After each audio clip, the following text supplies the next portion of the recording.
जय हिंद दोस्तों, स्वागत है आपका आपके अपने परिवार रैंकर्स गुरुकुल यूट्यूब चैनल पे। मैं आदित्य आप सभी का तहे दिल से यहाँ स्वागत करता हूँ। कैसे हैं आप लोग भाई? बहुत बढ़िया, बहुत बढ़िया, सब मज़े में है। बाल बच्चे बढ़िया हैं? चलो बहुत शानदार भाई। सभी लाइव हो? गुड इवनिंग भाई, good evening, good evening, good evening. एक बार ये बताओ किसका पेपर किस किस दिन को होने वाला है कल का? पहले ये बताओ, फिर मैं उसके बाद कुछ और बताऊंगा। हाँ जी, बहुत शानदार।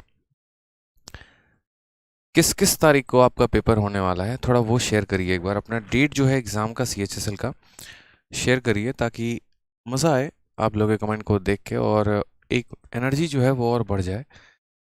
बहुत अच्छे। किसी का 15 को है, किसी का 16 को है, किसी का 21 को है।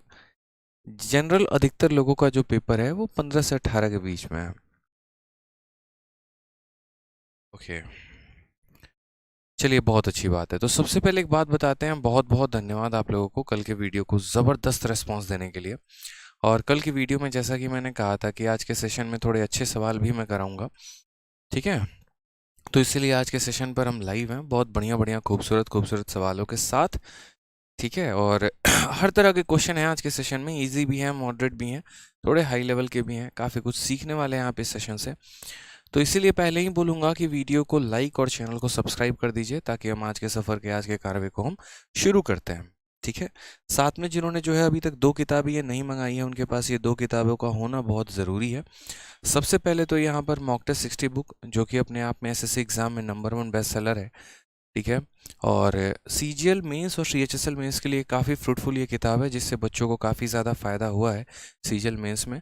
और इसको लगाने के बाद उनकी स्पीड, उनकी एक्यूरेसी, एक तरीके से काफ़ी चीज़ें उनकी बेहतर हुई हैं, नए नए कंसेप्ट उन्होंने सीखे हैं।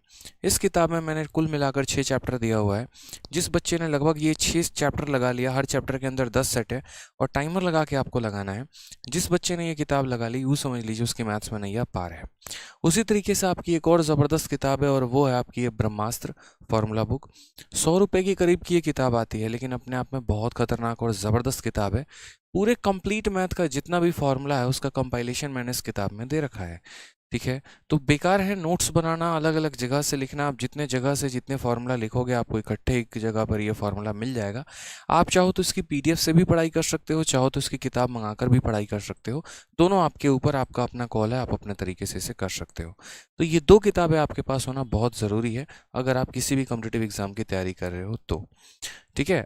इसके अलावा मैंने YouTube पर 3 ये कंप्लीट चैप्टर की वीडियो अपलोड कर रखी है, तो आप यहाँ से इनको देख सकते हैं। सबसे पहले अगर किसी को मैथ से मोहब्बत करना है और एकदम नया नया तैयारी है, नया नया आपने स्टार्ट किया है और अभी अभी जुम्मे जुम्मे जो है आपने तैयारी स्टार्ट की है और मैथ्स में एकदम बेसिक चीज़ों से सीखना है, तो सबसे पहला टॉपिक आपको जो पढ़ना चाहिए वो पढ़ना चाहिए परसेंटेज। तो यूट्यूब पर सर्च करिए परसेंटेज बाई आदित्य रंजन। एक ऐसी वीडियो है कि जिसपे काफ़ी मिलियंस ऑफ व्यूज़ हैं। अच्छा, मतलब जो है आप लोगों ने प्यार उस पर दे रखा है और आपको एकदम मैथ से मोहब्बत कराएगी ये वीडियो। होता क्या है, मैथ्स एकदम सिखाएगी आपको ये। तो बहुत महत्वपूर्ण आपके लिए वीडियो ये होने वाली है। अब बात करते हैं आज के सेशन के बारे में। तो आज के सेशन को स्टार्ट करने के पहले सिंपल छोटी सी बात बोलूंगा, हाउस द जोश। एक बार कमेंट बॉक्स में लिख कर बताओ हाउस द जोश। भाई मजा आ रहा है आज के सेशन को? बताइए। आज हम लोग करने वाले मोस्ट एक्सपेक्टेड पेपर, ठीक है? और यकीन मानिए पेपर जो सेट किया है ना, बहुत खूबसूरत किया है। आज के सेशन का आपको प्रिंटेबल PDF भी मिलेगा, वो भी हमारे पास है। हेलो भाई, हेलो। चलिए, हाय सर। सर हम भी देख रहे हैं, हमारी महिला मित्र भी देख रही हैं। क्या बात है, मतलब डबल प्लानिंग कर रखा है पहले से ही है। सही है, घर में डबल डबल सैलरी अभी से आने वाली है। बहुत शानदार बच्चों, बहुत शानदार। देखिए कितना बढ़िया इन्वेस्टमेंट इन्होंने लगाया। क्या पार्टनरशिप हम पढ़ाएंगे? असली पार्टनरशिप का तो जीवन का मजा यही ले रहे हैं, बताओ। जहां आप अकेला 70,000 कमाएंगे, इनके घर में 1.5 लाख वहीं पर आएंगे। सही है भाई साहब, पढ़ो पढ़ो, चलो आ जाओ, दोनों पढ़ो, बढ़िया से सरकारी नौकरी लो, ज़्यादा अच्छा है। तो शुरुआत करते हैं एक प्यारे से नन्हे मुन्ने क्वेश्चन के साथ। एक छोटा सा क्वेश्चन हम आपके सामने है और आज के सेशन में है ना, थोड़ी रफ्तार अपन मेंटेन रखेंगे, मज़ा आएगा तभी, नहीं तो ज़्यादा क्वेश्चंस करने हैं, हम लोग कर नहीं पाएंगे यहाँ पे, ठीक है? तो चूंकि ये एक तरीके के एक्सपेक्टेड पेपर है, मॉक टेस्ट है, तो उम्मीद मुझे जो रहेगा वो आप लोगों से ज़्यादा रहेगा कि आप आंसर दीजिए और सबसे पहले आंसर दीजिए। तो सबसे पहला सवाल है, देखते हैं इसका आंसर कितने बच्चे दे पाते हैं। बताइए, बताइए जल्दी से।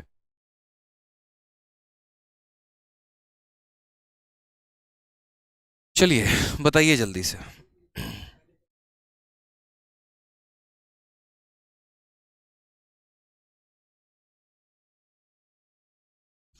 बहुत शानदार। तो देखिए यहाँ पर क्या कहा है, एक कार्यालय के में ग्रामीण और शहरी श्रमिकों, पुरुष और महिलाओं को शामिल किया गया है, ठीक है। और कहा गया उनके संख्या का अनुपात 3:2 है।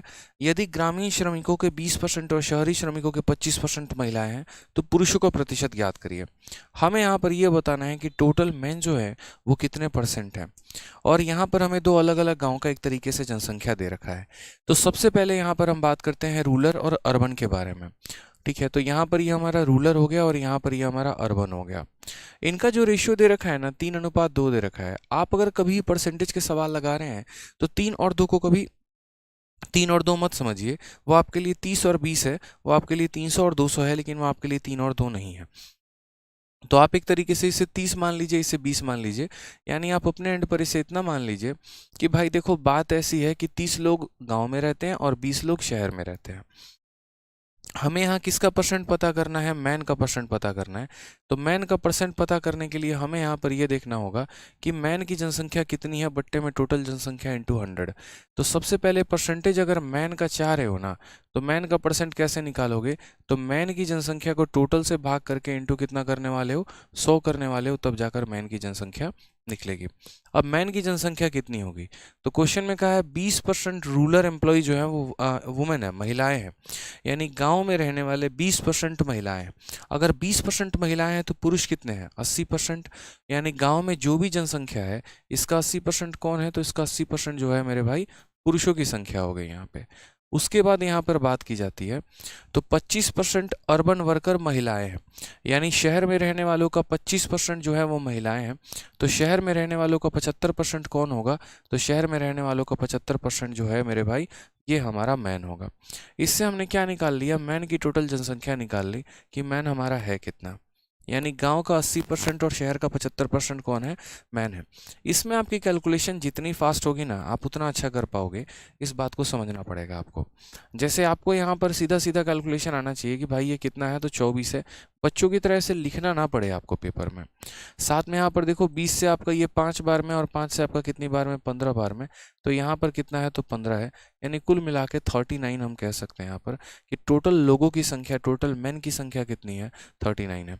अब 39 मैन है तो, लेकिन ये कितने लोगों में, तो आप बोलोगे सर बात ऐसा है, परसेंटेज ऑफ मैन की बात करो तो कितने मैन है, 39। और ये कितने के ऊपर है मेरे भाई, तो ये हमारा टोटल 50 पर है। तो 39/50 इंटू सीधा का सीधा क्या कर देंगे, 100%।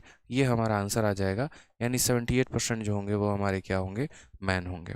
ऑप्शन नंबर सी, चलो कहीं चाय पीने चलते हैं पहाड़ों में। ठीक है, बहुत शानदार। तो कभी भी ऐसा आ जाए कि महिलाएं इतनी परसेंट थी या इतना कुछ भी था, तो आपको उस पर फोकस नहीं करना है। मैन की परसेंटेज निकाल रहे हैं ना, तो मैन की संख्या निकालिए कि मैन की संख्या कितनी थी। आज ये चलिए एक और क्वेश्चन छोटा सा, यहाँ पर एक और सवाल, रेशियो से परसेंटेज का तालमेल दिया गया है, ये बताइए। कहा गया दो वस्तुओं का लागत मूल्य 3 और 5 के अनुपात में है।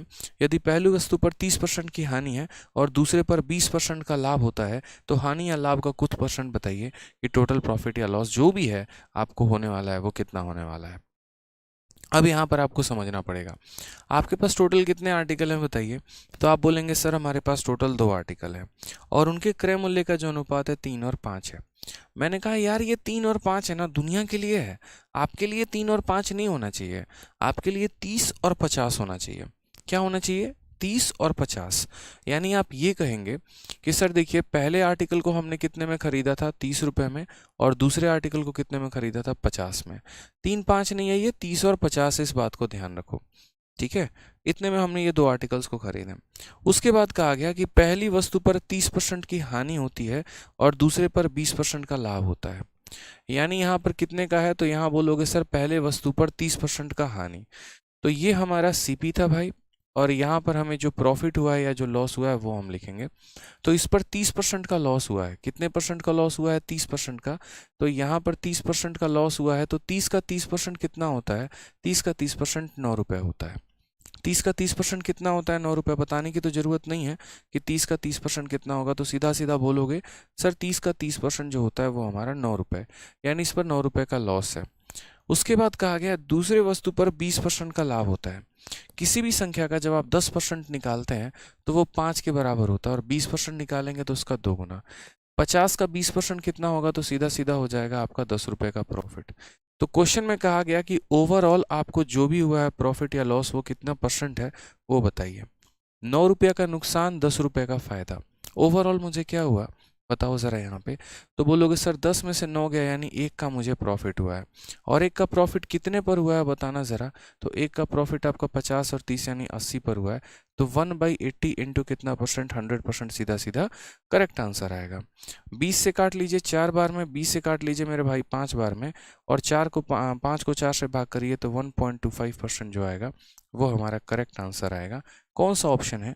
तो यहाँ पर अगर हम बात करें तो नन ऑफ दीज जो हो जाएगा वो हमारा करेक्ट आंसर हो जाएगा। इनमें से कौनो नहीं। समझे कि नहीं समझे बताइए। अच्छा 1.25% प्रॉफिट है कि लॉस है? प्रॉफिट है, इस बात को ध्यान रखिए। अगर वैल्यू पॉजिटिव आ रही है तो प्रॉफिट है, और अगर वैल्यू नेगेटिव आ रही है तो लॉस है। क्लियर है? तो इस पर 9 रुपये का नुकसान, इस पे 10 रुपये का फायदा, कुल मिलाकर 1 रुपये का फायदा। और ये 1 रुपये का फायदा कितने पे? 80 रुपये पे। प्रतिशत निकालने के लिए से गुना करेंगे, 100 से गुना करेंगे। 5/4 आ गया। 5/4 का मतलब क्या हो जाएगा? 1.25%। क्लियर है भाई? आ जाओ।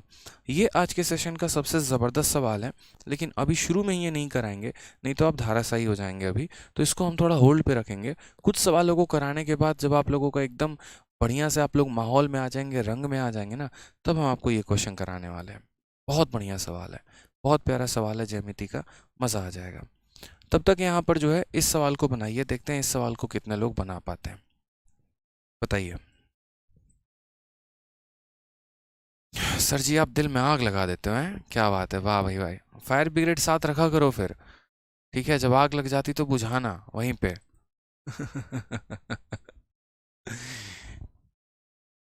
चलो बताओ। देखो एसएससी ने जब जब पेपर लिया है और टाइम स्पीड डिस्टेंस पर जब जब उसकी बारी आई है ना रिलेटिव स्पीड पे क्वेश्चन दागने की, तो उसने यही क्वेश्चन दागा है, कई बार दागा है। ठीक है, बताओ जल्दी से।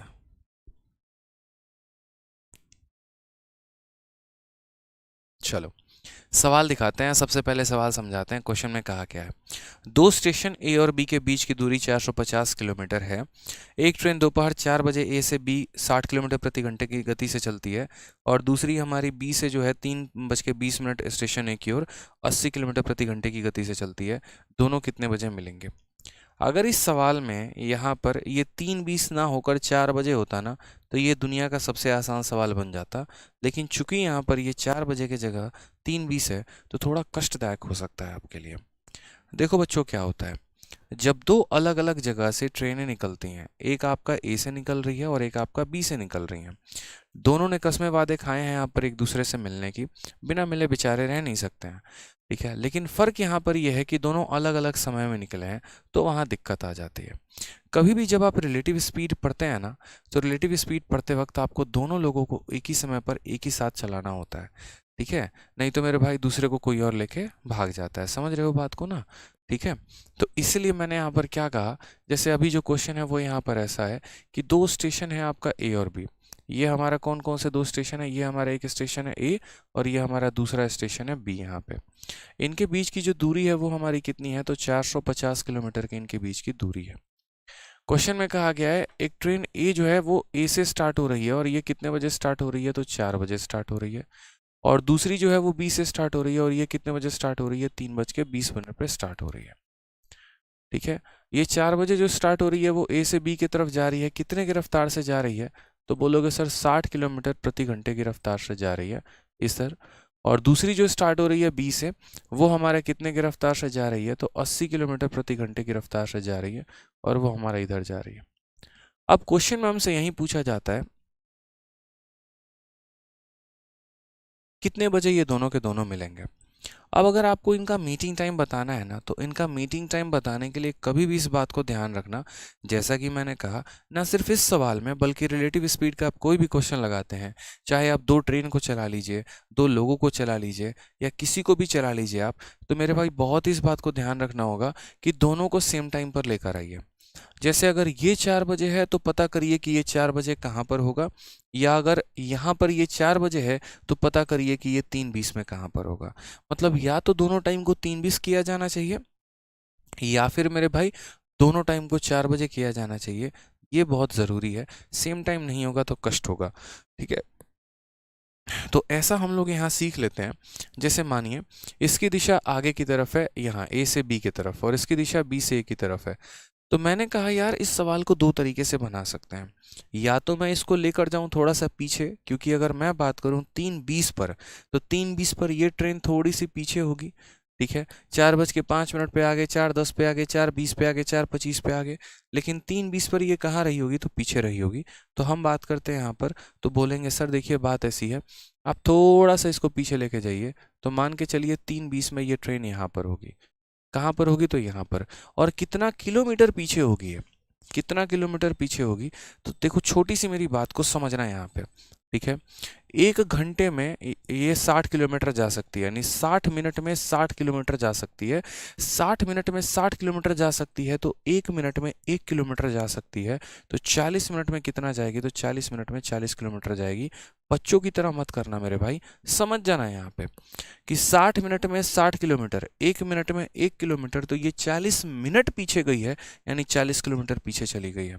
अब कहानी कुछ यूं स्टार्ट होता है कि एक ट्रेन यहाँ पर है, दूसरा ट्रेन यहाँ पर है, ये यहाँ पर इधर से चलना शुरू कर रहा है, ये यहाँ से इधर के चलना शुरू कर रहा है। कितने बजे मिलेंगे? तो सिंपल सा फॉर्मूला होता है, और वो होता है स्पीड बराबर डिस्टेंस अपॉन टाइम। बस वहीं लगाना है।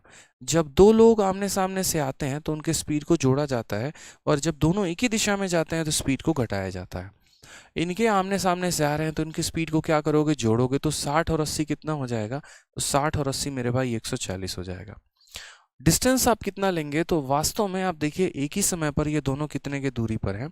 तो आप बोलेंगे सर 450 और 40, यानी ये दोनों के बीच की दूरी कितनी है? तो बोलोगे सर दोनों के बीच की दूरी 490 है। और टाइम की बात करते हैं तो टाइम यहाँ पर टी ही रखेंगे, आपको पता नहीं है क्या है और क्या नहीं। 0 से आपका 0 खत्म, 7 से आप काटेंगे तो 2 बार में, 7 से आप काटेंगे तो 7 बार में, यानी अल्टीमेट अगर हम टाइम की बात करते हैं तो 7/2 यानी 3.5 घंटे। कितना हो जाएगा मेरे भाई? तो 3.5 घंटे। यानी जब इन्होंने यात्रा शुरू किया था, और कितने बजे शुरू किया था? 3:20 पे, तो 3:20 के बाद 3.5 घंटे लगे, और तब जाकर ये लोग मिले। सबसे मजे की बात बताऊं तो एग्जामिनर ये नहीं पूछता कि कितने घंटे के बाद मिले, एग्जामिनर तो उल्टा ये पूछता है कितने बजे मिले हैं। तो आप यहाँ बोलेंगे सर देखिए जर्नी स्टार्ट कितने बजे हुई थी? 3:20 पे, और कितना लगा? 3.5 घंटे। 3.5 घंटे का मतलब 3 घंटा 30 मिनट लगा। तो यानी एग्जैक्ट ये लोग मिलेंगे कितने बजे? 6:50 पे ये लोग मिलेंगे। ये हमारा सही उत्तर होगा। और ये कौन सा ऑप्शन है? तो ऑप्शन नंबर सी है, चलो कहीं पहाड़ों में चल के मैगी खाते हैं। करेक्ट आंसर होगा भाई। समझ में आ गया बात? यहाँ पे क्लियर है ये क्वेश्चन?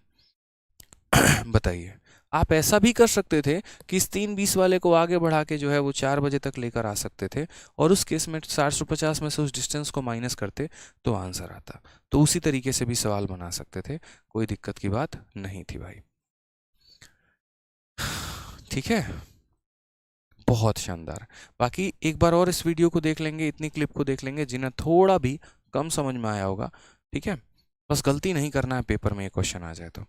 आ जाओ चलो भाई, कंसेप्ट अच्छा लगा तो वीडियो को लाइक करके बताओ। नेक्स्ट क्वेश्चन, 6 साल के लिए 750 रुपए पर दो अलग अलग स्रोतों से प्राप्त साधारण ब्याज के बीच का अंतर 22.5 रुपए है, तो उनके ब्याज के बीच का अंतर कितना होगा? देखो क्या होता है, एक होता है नॉर्मल कि आपसे ये पूछ लिया जाए कि तुमने किसी पैसे को दिया, फलाने रेट पर दिया, सॉरी, या फलाना ब्याज तुम्हें मिला, फलाने सालों में मिला, फलाने रुपए पर मिला, तो रेट बताओ। और दूसरा यहाँ पर ये कहा जाता है कि मेरे पास पैसे हैं, मैंने उसे दो अलग अलग लोगों को दे रखा है, उन दोनों को मैंने सेम टाइम के लिए दिया है, दोनों से मुझे फलाने रुपए का ब्याज मिलता है, तो बताओ यहाँ पर दोनों के रेट का।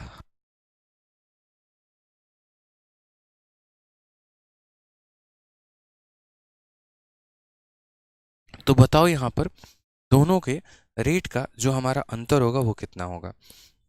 अब दोनों बातों को समझते हैं हम यहाँ पे। ठीक है,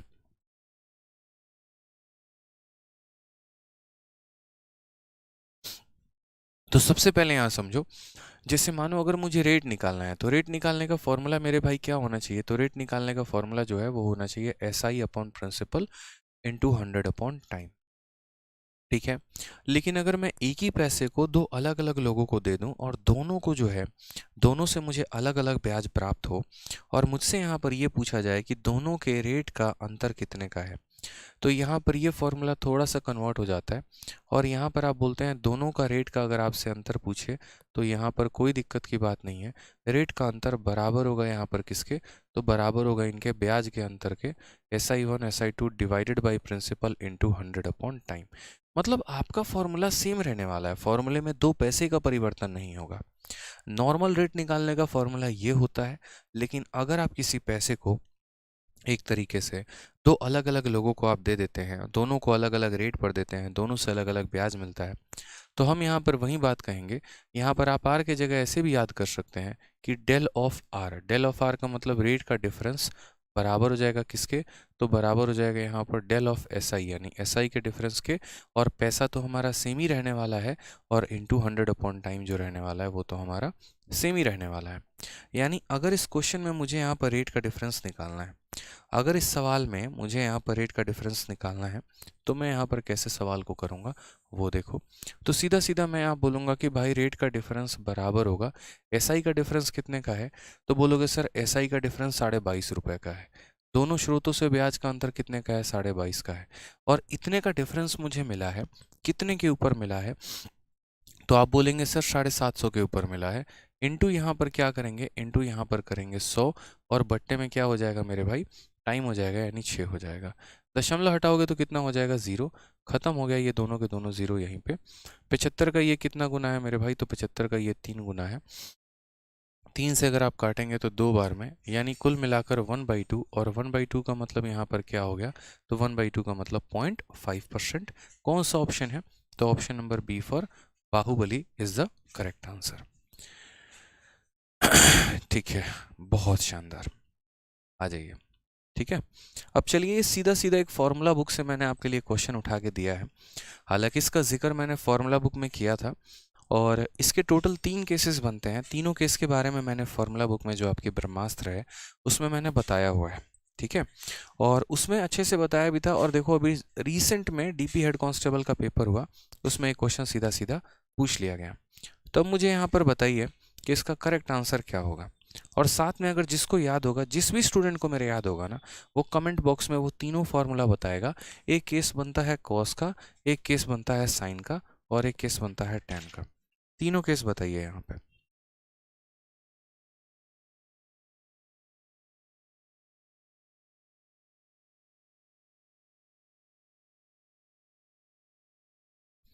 बताइए, कई सारे बच्चे ऑप्शन नंबर सी आंसर दे रहे हैं, कई सारे बच्चे ऑप्शन नंबर बी आंसर दे रहे हैं।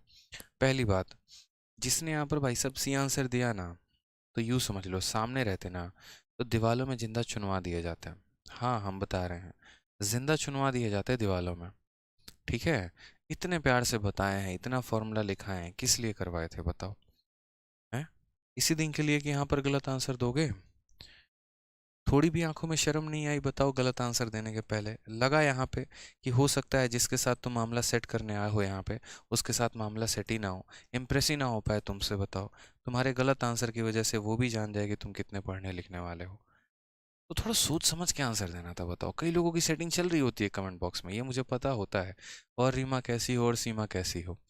ठीक है, तो थोड़ा ध्यान दिया करो यार, मतलब अपनी भी कोई इज्जत है ना, गलत आंसर दोगे तो काम चलेगा? बताओ, अच्छा नहीं लगता ना। अब आ जाओ, तीनों यहाँ पर हम फॉर्मूला पढ़ते हैं। तीनों फॉर्मूला यहाँ पर क्या पढ़ते हैं वो समझो। सबसे पहला यहाँ पर क्या होता है, तो सबसे पहला होता है साइन थीटा इंटू यहाँ पर साइन 60 माइनस थीटा इंटू यहाँ पर क्या हो जाएगा, साइन 60 प्लस थीटा। ठीक है, और ये हमारा बराबर हो जाएगा किसके, तो बराबर हो जाएगा मेरे भाई, याद रखना है आपको, 1/4 साइन 3 थीटा के। किसके बराबर हो जाएगा, 1/4 साइन 3 थीटा के। ठीक है, चलो आ जाओ।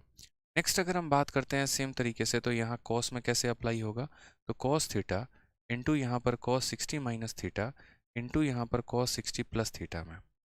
ठीक है, और ये हमारा किसके बराबर होगा, तो बोलोगे सर ये हमारा बराबर होगा 1/4 कॉस 3 थीटा के।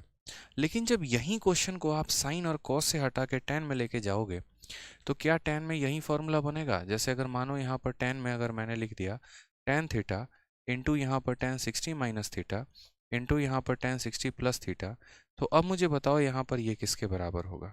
कई लोग इतने अच्छे होते हैं, इतने प्यारे बच्चे होते हैं ना, मतलब देख के मज़ा आता है उनको। बताओ, बोलेंगे सर यहाँ 1/, साइन था तो 1/4 साइन 3 थीटा लिख दिए, कॉस था तो 1/4 कॉस 3 थीटा लिख दिए।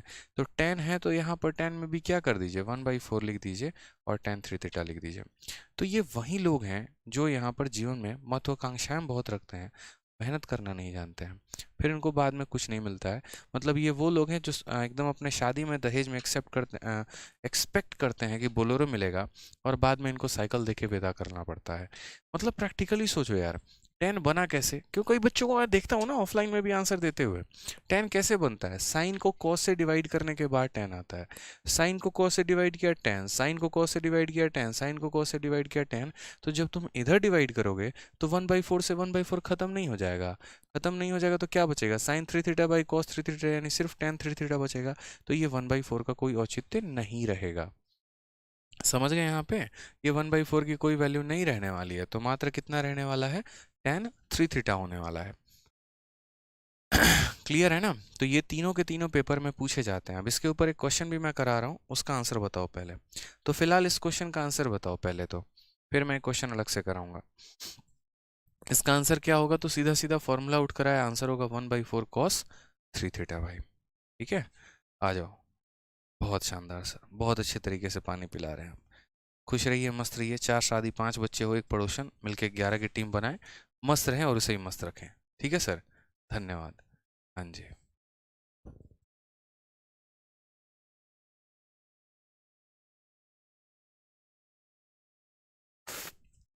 अब देखिए, मैंने आपसे क्या कहा? मैंने आपसे यहाँ पर ये कहा, ठीक है, एक क्वेश्चन हमारा क्या हो जाएगा? क्वेश्चन हमारा हो जाएगा भाई cos थीटा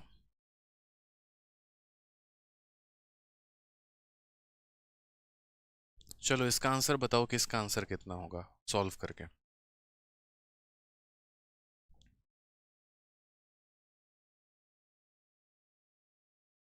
जल्दी से इसका आंसर बताइए भाई, इसका आंसर कितना होगा? 2 सवाल मैंने आपको बोर्ड पर दिया है, मुझे दोनों का आंसर चाहिए। बताइए भाई, आंसर बताओ भाई। पहले वाले का आंसर कितना आएगा, दूसरे वाले का आंसर कितना आएगा? ठीक है, दोनों के दोनों पेपर में पूछे गए सवाल हैं।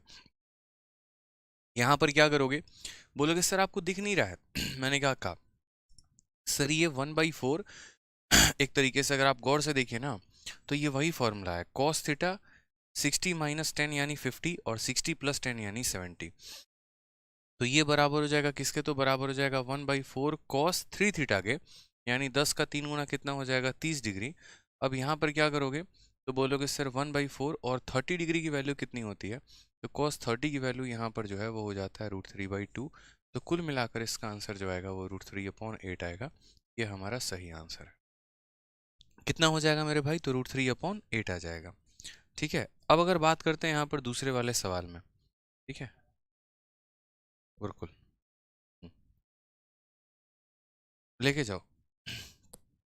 अब अगर बात करते हैं यहाँ पर इस वाले सवाल में, तो सेम तरीके से ये देखिए, ये हमारा थीटा है, 60 - 20 और ये 60 + 20, तो ये किसके बराबर हो जाएगा? तो 1/4। उसके बाद यहाँ cos 3 थीटा, यानी इसका 3 गुना, तो यहाँ कितना हो जाएगा? तो cos यहाँ पर 60 डिग्री हो जाएगा मेरे भाई।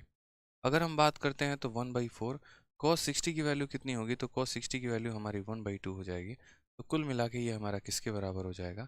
कुल मिलाकर ये हमारा 1/8 के बराबर आ जाएगा, और ये हमारा बिल्कुल भी सही उत्तर होगा।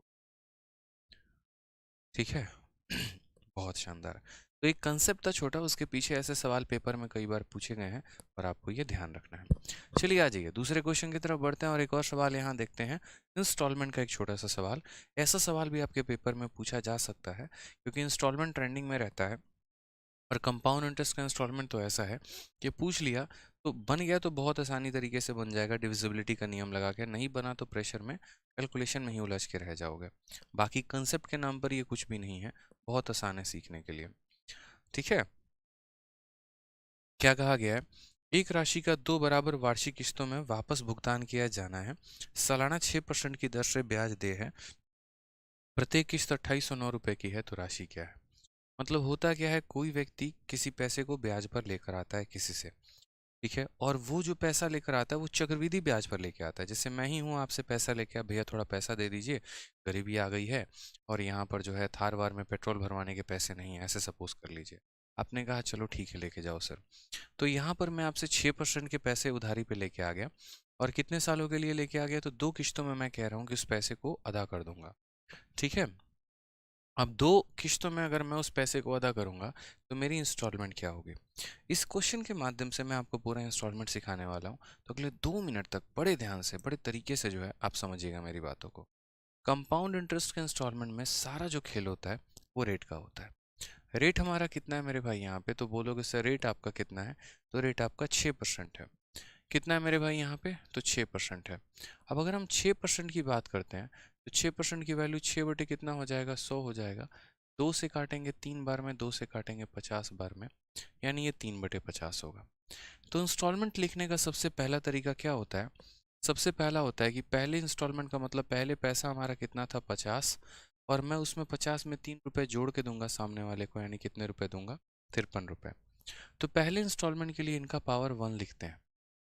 दूसरे इंस्टॉलमेंट के लिए क्या करते हैं, दूसरे इंस्टॉलमेंट के लिए यहाँ पर आप 50 का क्या लिख देंगे, तो यहाँ 50 का स्क्वायर लिख देंगे, और यहाँ पर 53 का क्या कर देंगे, स्क्वायर कर देंगे। अगर आपको तीसरा इंस्टॉलमेंट लिखना हो तो 50 का क्यूब और 53 का क्यूब कर दीजिए। चौथा लिखना हो 50 का पावर 4, 53 का पावर 4 कर दीजिए। मतलब जितनी किस्तें आपको देनी है आप पावर में मेरे भाई उतना ही लगा दीजिए, वो ज़्यादा अच्छा रहेगा। अब यहाँ पर बात आ जाता है कि ये हमारा किसके किसके बराबर है। तो देखो यहाँ पे असल में क्या होता है, मैं सीधा सीधा यहाँ लिख दे रहा हूँ, ये आपका 50 हो गया और ये आपका 53 का स्क्वायर हो गया। तो जैसे मानो यहाँ पर मैं लिख रहा हूँ ना, यहाँ पे सबसे पहले क्या होगा, यहाँ पर 50 का स्क्वायर, 50 का स्क्वायर कितना होता है, 2500 होता है, और यहाँ 53 का स्क्वायर कितना होगा, 2809 होगा। यहाँ पे क्या हो जाएगा मेरे भाई, 2809। कैसे होता है वो भी मैंने कई बार बता रखा है। ये 50 से 3 ज़्यादा है तो 25 में 3 जोड़ दो तो 28 आ जाएगा, 3 का स्क्वायर 9 हो जाएगा। ये जो होते हैं ना हमारे इंस्टॉलमेंट होते हैं, और इंस्टॉलमेंट कभी भी बराबर होते हैं, ऐसा नहीं होता कि इंस्टॉलमेंट अलग अलग होते हैं। तो जब इंस्टॉलमेंट अगर हमारा बराबर होता है तो इन दोनों को बराबर करना भी हमारा ही धर्म है, हम ही से बराबर करेंगे। हमारे जगह पर हमारी पड़ोसन आके बराबरी से नहीं करेगी, हमें ही करना पड़ेगा। अगर ये 53 और ये 53 का स्क्वायर है तो इसमें भी किससे गुना करो, इसमें भी 53 से गुना करो। और अगर आपने इधर 53 से गुना किया है तो इधर भी धर्म बनता है आपका कि आप 53 से गुना करिए। अब यहाँ देखेंगे आप तो ये भी 53 का स्क्वायर, ये भी 53 का स्क्वायर। इन्हीं को हम क्या कहते हैं, तो इन लोगों को हम कहते हैं कि दे आर आवर इंस्टॉलमेंट, यही हमारी किस्तें हैं। ये क्या है मेरे भाई, तो ये इंस्टॉलमेंट नंबर 1 है, ये इंस्टॉलमेंट नंबर 2 है। ठीक है, यहाँ पर अगर हम इन दोनों को जोड़ दें तो क्या हो जाएगा, इन दोनों को देखो तो ये वैल्यू तुम्हारी कितनी आ गई, 5 3 15 50 25 और एक 26, 2650 है, और ये आपका 2500 है। कुल मिलाकर यहाँ दोनों को जोड़ोगे तो 5150 हो जाएगा। यहाँ अगर इन दोनों को जोड़ोगे तो कुल मिलाकर आपका 28 दूनी 56 18 हो जाएगा। मैंने कहा ना एक एक चीज़ हम आपको बताएंगे, यहाँ पर पूरा इंस्टॉलमेंट 2 मिनट में क्लियर हो जाएगा। तो पहले के लिए पावर 1, दूसरे के लिए पावर 2, फिर उसके बाद इंस्टॉलमेंट को बराबर करना होता है। यहाँ दोनों को जोड़ोगे तो ये तुम्हारा पैसा हो जाएगा, यहाँ दोनों को जोड़ोगे तो अमाउंट हो जाएगा। तो एक एक चीज़ यहाँ देखो, ये जो पैसा है जो ये है, मतलब ये आपने उधार लिया है, ये उसके बारे में बात करता है कि आपने उधार कितना लिया है। समझ में आ रहा है मेरी बात को, जो आपने उधार लिया है ये वो पैसे के बारे में बता रहा है कि आपने अगर किसी से जो है 5150 रुपये का उधार लिया है तो आपको उसको 5618 रुपये देना पड़ेगा, यानी ये आपका अमाउंट हो जाएगा। ठीक है, तो ये मेरे भाई क्या हो जाएगा, ये मेरे भाई प्रिंसिपल है और ये मेरे भाई क्या है, अमाउंट है। और इन दोनों का जो गैप आएगा ना वो हमारा क्या हो जाएगा, ब्याज। 8 में से 0 8, ठीक है, 11 में से 5 आपका 6 हो जाएगा, 5 से 1 4, यानी 468 रुपये जो है ये हमारा क्या है, तो ये 468 रुपये का हमारा ब्याज है। मैंने ये पूरा का पूरा कंसेप्ट क्यों बताया, क्यों लिया मैंने इतना समय, मैं चुपचाप आंसर बता के भी तो निकल जाता। कारण बता रहा हूँ, क्या पता आज के सवाल में कुछ और पूछा हो और कल वाले शिफ्ट में कुछ और पूछ लिया जाए, परसों वाले शिफ्ट में कुछ और पूछ लिया जाए। तो एक बच्चे को नॉलेज होना चाहिए कि इसे हम क्या कहते हैं, तो ये वो पैसा होता है जो आपने उधार लिया है।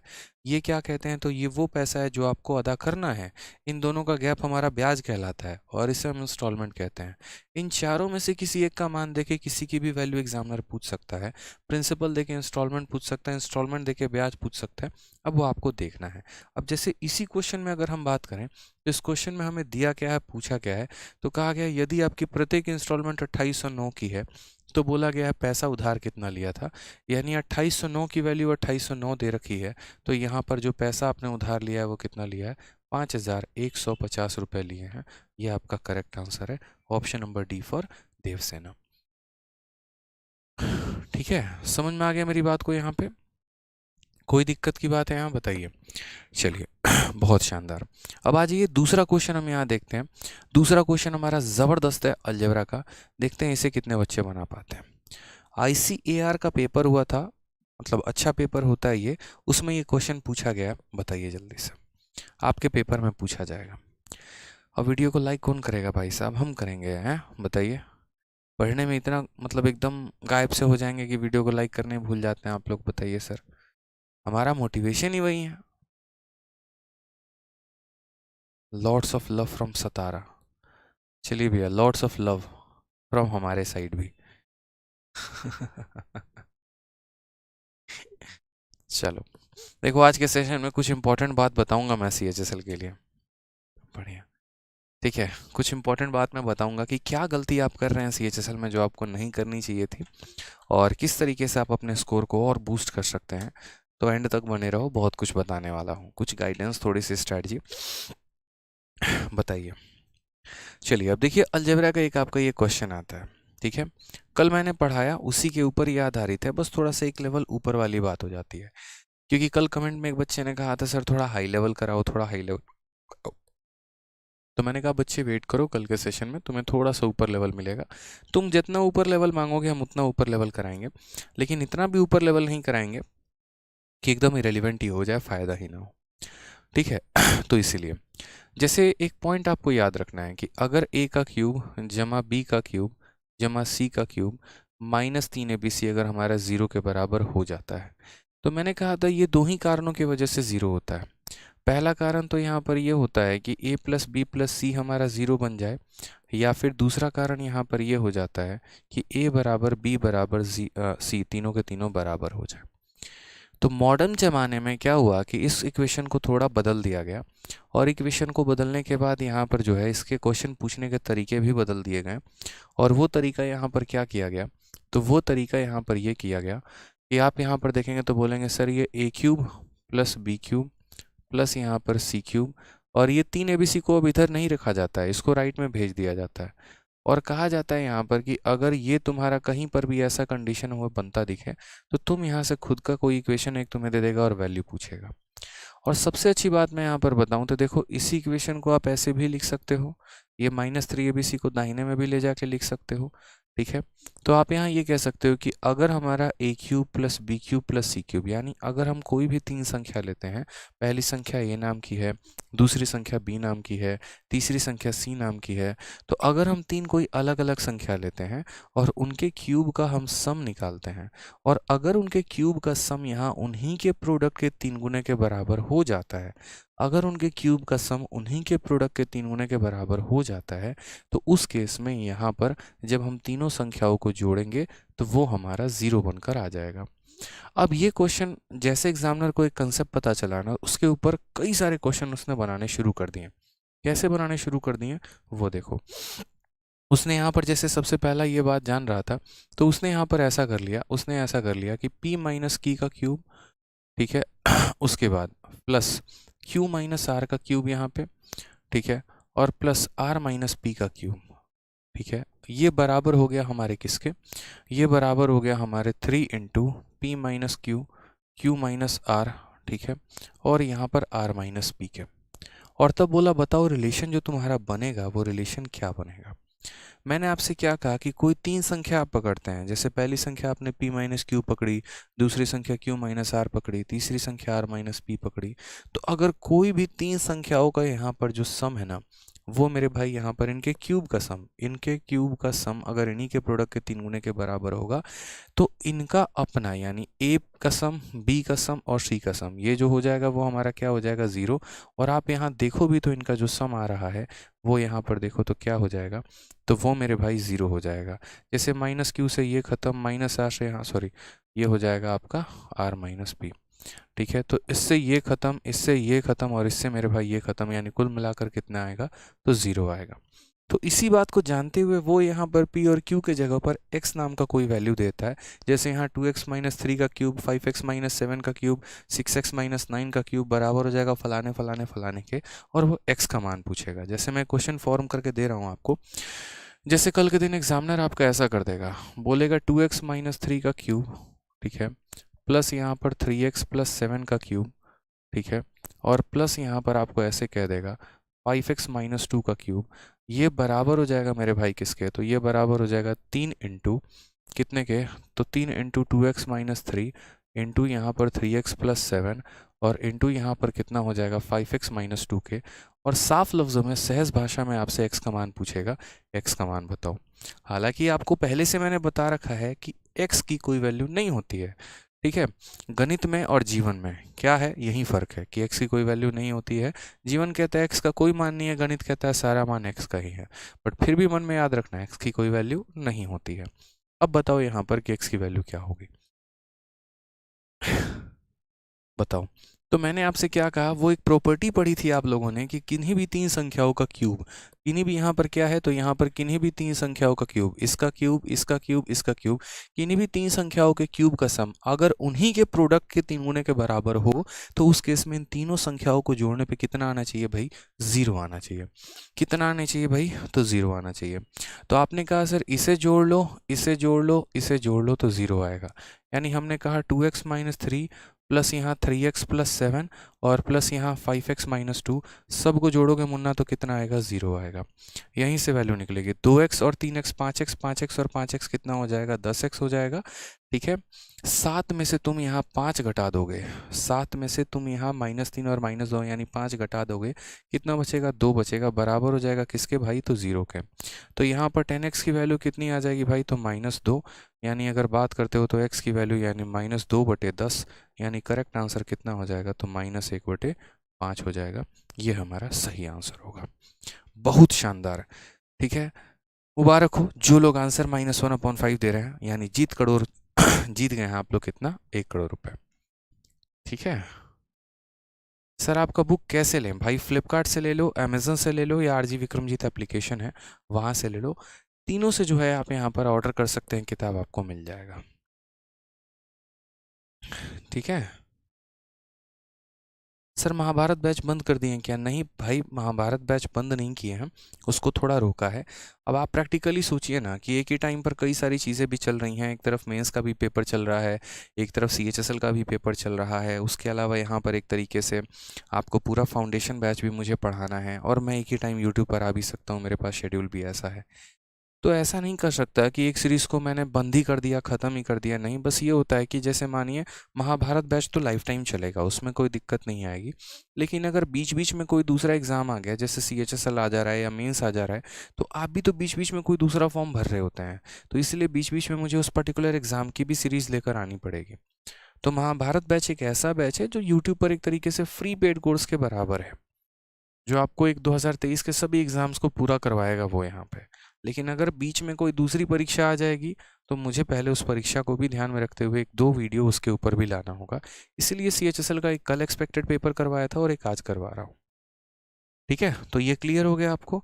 अब उसी के आधार पर मुझे लग रहा है अब ये क्वेश्चन आप तो बना ही देंगे, तो जल्दी से क्वेश्चन ये बना दीजिए। आईसीआर का ये क्वेश्चन आया है, बताइए, ठीक है।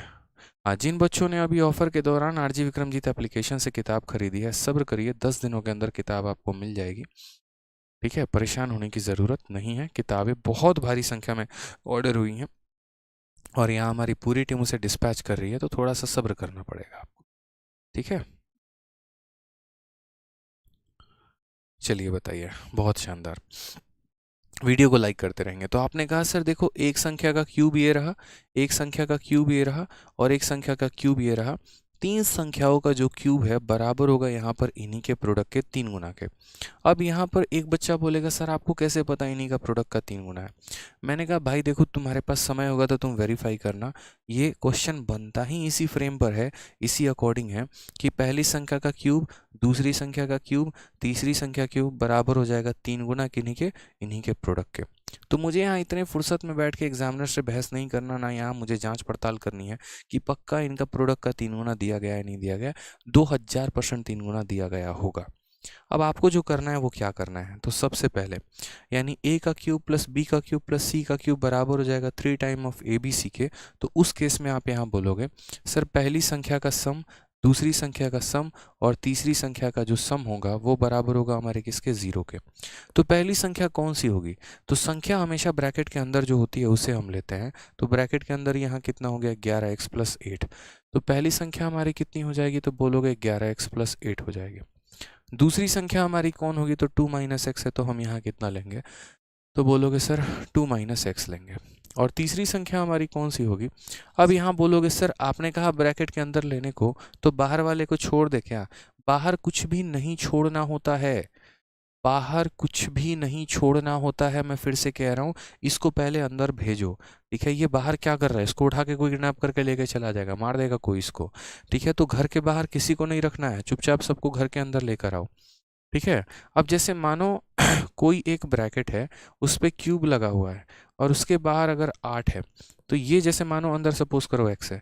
अब मानो अगर ये 8 जब घर के अंदर जाएगा, तो ये 8 घर के अंदर जाएगा तो क्या बन जाएगा, तो ये 8 जब घर के अंदर जाएगा तो मेरे भाई 2 बन जाएगा और ये 2x का क्यूब कहलाएगा। क्योंकि जब घर के अंदर था 2 था, जब बाहर निकला था तो 2 का क्यूब लेकर निकला था, यानी 8 लेकर निकला था। तो बाहर आता है तो आज़ाद हो जाता है, फिर अंदर जाता है तो ज़बरदस्ती इसको देखो, अंदर जाएगा तो अपने आप का क्यूब रूट कर लेगा, पाँव एकदम सिमेट लेगा, और बाहर आएगा तो एकदम पाँव फैला लेगा, यानी अपना क्यूब बना लेगा। तो उसी तरीके से यहाँ पर जो ये -27 है, तो ये -27 जो है वो हमारा अंदर जाएगा तो क्या बन जाएगा, अंदर जाएगा तो -3 बन जाएगा।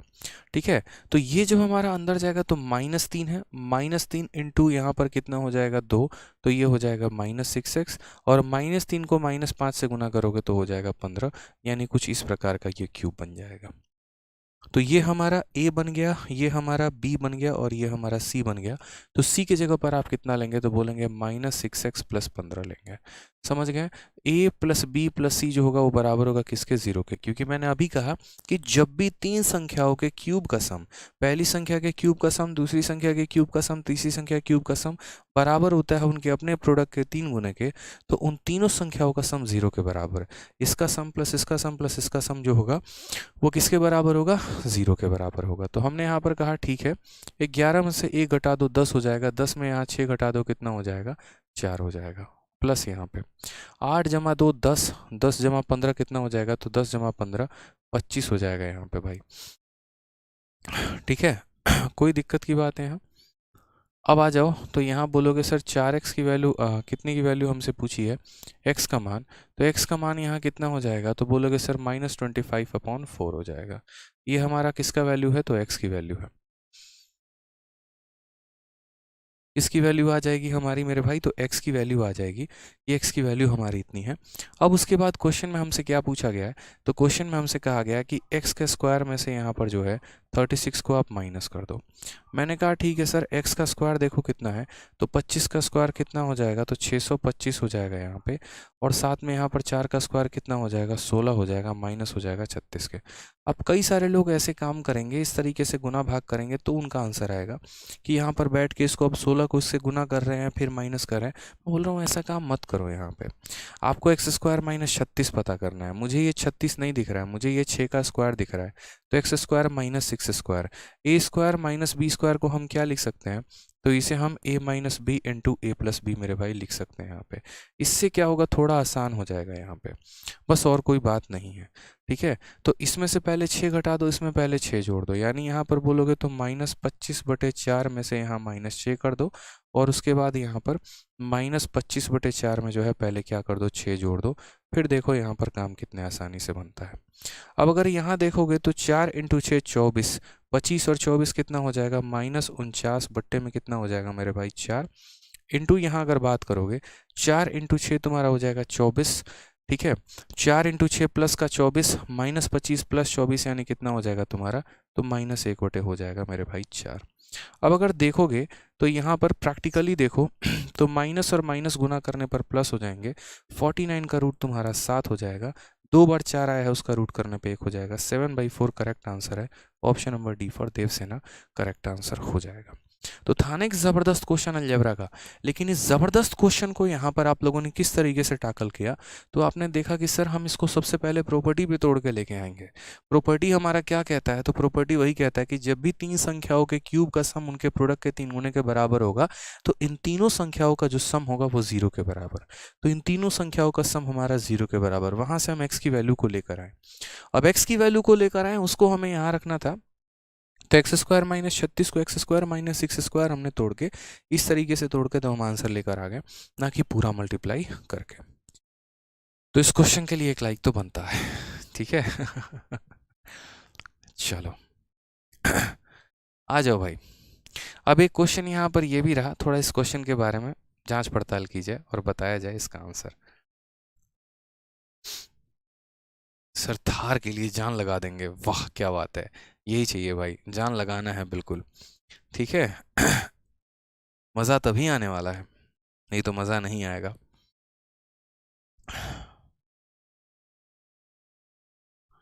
चलो आंसर बताओ। क्वेश्चन में यहाँ पर क्या कहा गया, एक खेल का मैदान आयतकार है, उस मैदान की भूमि को इस्तेमाल बनाने लायक 25 पैसे प्रति वर्ग मीटर स्क्वायर की दर पर 1000 रुपये खर्च किए गए हैं। उस मैदान की चौड़ाई 50 मीटर है, यदि मैदान की लंबाई 20 मीटर और बढ़ा दी जाए तो प्रति वर्ग मीटर की दर पर कुल कितने रुपए खर्च होंगे। यानी इस क्वेश्चन को हम क्लियर फॉर्मेट में समझाते हैं, कई बार आपके पेपर में ये पूछा जा चुका है। कुल मिलाकर पहले मान लीजिए ये आपका एक तरीके से रेक्टेंगुलर कोई पार्क है, ठीक है, और इस पार्क की रंगाई पुताई एक तरीके से सारा कार्यक्रम करने में अच्छे खासे पैसे लग गए हैं, ठीक है। और कितना पैसा लग गया है, तो कुल मिला के 1000 रुपये लग गए। कहा गया खेल का मैदान आयतकार है, यानी रेक्टेंगुलर फॉर्मेट में है, मैदान की भूमि को इस्तेमाल करने के लायक बनाने के लिए 25 पैसा प्रति वर्ग मीटर स्क्वायर की दर पर 1000 रुपये खर्च किया गया है, ठीक है। यानी आपने खर्च कितना किया है, तो 1000 रुपये, और किस रेट से किया है, तो 1 मीटर स्क्वायर के लिए 25 पैसा। यानी अगर मुझे 1 मीटर स्क्वायर लेवलिंग कराना है, पुताई कराना है या ढलाई कराना है, कुछ भी कराना है, तो 1 मीटर स्क्वायर 1 मीटर स्क्वायर के लिए मुझे 25 पैसे देने पड़ेंगे, 2 मीटर स्क्वायर के लिए 50 पैसा, 3 के लिए 75 पैसा, 4 मीटर स्क्वायर के लिए 1 रुपये, कुल मिलाकर इसी तरीके से मेरे 1000 रुपये लग जाते हैं, लेवलिंग हो जाता है। ये ग्राउंड 1000 रुपये देने के बाद एकदम ऐसे एकदम सियान कलर का पिंक हमारा हो जाता है। कहा गया उस मैदान की चौड़ाई 50 मीटर है। अगर आप देखोगे तो जैसे मानो मैं इसको चौड़ाई बोल दे रहा हूँ कि ये मेरा लेंथ है और ये मेरा ब्रेथ है, तो ये जो उस मैदान की चौड़ाई है, उस मैदान की चौड़ाई हमारी कितनी है, तो 50 है। कहा गया यदि मैदान की लंबाई 20 मीटर बढ़ा दी जाए, पहले उसकी लंबाई क्या थी कोई फर्क नहीं पड़ता है, यदि इसकी लंबाई को थोड़ा, अब हमने कहा इतना हमारे कब्जे में आ गया है, थोड़ा सा यहाँ पर और हम कब्जा करना चाहते हैं, 20 मीटर और बढ़ाना चाहते हैं इस मैदान को, तो हमें यहाँ पर कहा गया कि यदि मैदान की लंबाई 20 मीटर बढ़ा दी जाए तो प्रति वर्ग मीटर का दर क्या होगा और कितना खर्चा लगेगा। अब टोटल खर्चा हमारा कितना लगेगा, तो हमने यहाँ पर कहा ठीक है भाई, समझिए इस बात को, मैं यहाँ 20 मीटर बढ़ाना चाहता हूँ, तो मान लीजिए यहाँ पर मैंने कहा कि भैया मान लो ये हमारा क्या हो गया, तो 20 मीटर अगर आप बढ़ाना चाहते हैं, ये लंबाई आप कितना बढ़ाना चाहते हैं, तो आप बोलेंगे सर 20 मीटर और लंबाई बढ़ा दिया जाए, ज़्यादा उचित रहेगा, मज़ा आ जाएगा सर यहाँ पे। तो हमने कहा ठीक है। अब इस बात को समझो, तो अब हमसे पूछा जा रहा है कि टोटल खर्चा आपका कितना आएगा। मैंने कहा ठीक है हम बताते हैं। जैसे मानो ये हमारा पहले पूरा खर्चा आ रहा था, अब हमें इतना और खर्चा लाना है, हमें क्या करना है, टोटल खर्चा बताना है। तो टोटल खर्चा बताने के लिए हम यहाँ पर एक काम करते हैं, यहाँ कितना खर्चा इस्तेमाल हुआ है, तो यहाँ खर्चा जो इस्तेमाल हुआ है वो 1000 रुपये इस्तेमाल हुए हैं। मैं पता कर लेता हूँ कि इसमें कितने रुपए और लगेंगे, यानी ये भी तो एक तरीके का रेक्टेंगुलर पार्क ही हो गया ना, चौड़ाई 50 है और लंबाई 20 है, तो ये भी एक तरीके का पार्क ही हो गया। इसका खर्चा मैं निकाल लेता हूँ, दोनों को जोड़ दूंगा तो मेरा टोटल खर्चा बन के आ जाएगा। बहुत लोग क्या करते हैं, पहले इसकी लंबाई निकालते हैं, फिर उसके लंबाई में इस लंबाई को जोड़ के एक पूरी लंबाई लेते हैं, चौड़ाई लेते हैं। ऐसा मत करो, ये फालतूपन है, ठीक है। पुराना वाला जो कॉस्ट है उसको रहने दो, नया वाला कॉस्ट और निकाल लो, हरा वाला का कॉस्ट और निकाल लो। तो पहले इस हरे वाले भाग का एरिया निकालो कि इसका एरिया होगा कितना। तो आप क्या बोलोगे, बोलोगे सर देखो यहाँ पे इसकी लंबाई कितनी है, तो 20 है, और इसकी चौड़ाई कितनी है सर, तो इसकी चौड़ाई हमारी 50 है। तो इसका एरिया हमारा कितना हो जाएगा सर? तो इसका एरिया हमारा 1000 मीटर स्क्वायर हो जाएगा। ठीक है, 1000 मीटर स्क्वायर हो जाएगा। इसमें जो कॉस्ट लगेगा वो कितना लगेगा? तो बोलोगे sir 1000 metre square, 1 metre square के लिए कितना पैसा लग रहा है? 25 पैसा। तो इसके लिए कितना कॉस्ट लगेगा? तो इसको 25 पैसे से गुना करो। 25 पैसे का मतलब क्या हो गया? 25 पैसे को रुपए में कैसे लिखते हो? तो 0.25। इसको बदलोगे यहाँ तो नीचे तुम्हारा 100 आ जाएगा। तो यानी कितने रुपए और लगेंगे? तो 250 रुपये और लगेंगे। ठीक है, यानी इस पर्टिकुलर फील्ड के लिए कितना लगेगा? तो 250 रुपये तुम्हारे लगने वाले हैं। तो अब जो टोटल कॉस्ट हो जाएगा आपका, वो टोटल कॉस्ट कितना हो जाएगा?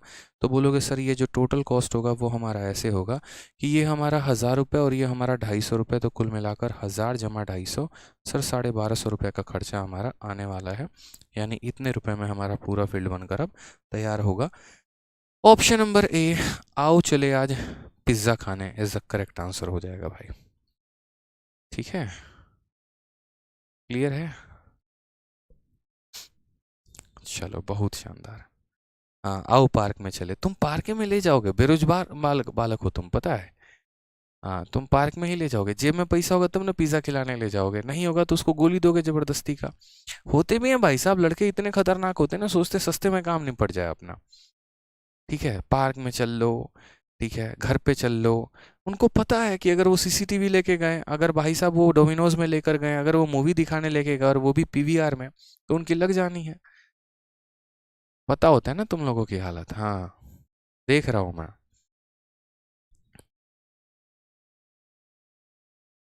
चलो आ जाओ, सवाल देखो यहाँ पे। नंबर सिस्टम का एक सवाल है, सीपीयू में पूछा गया, आंसर बता दो अब, और ज़्यादा बेइज्जती ना कराओ अपनी, अब रहने दो।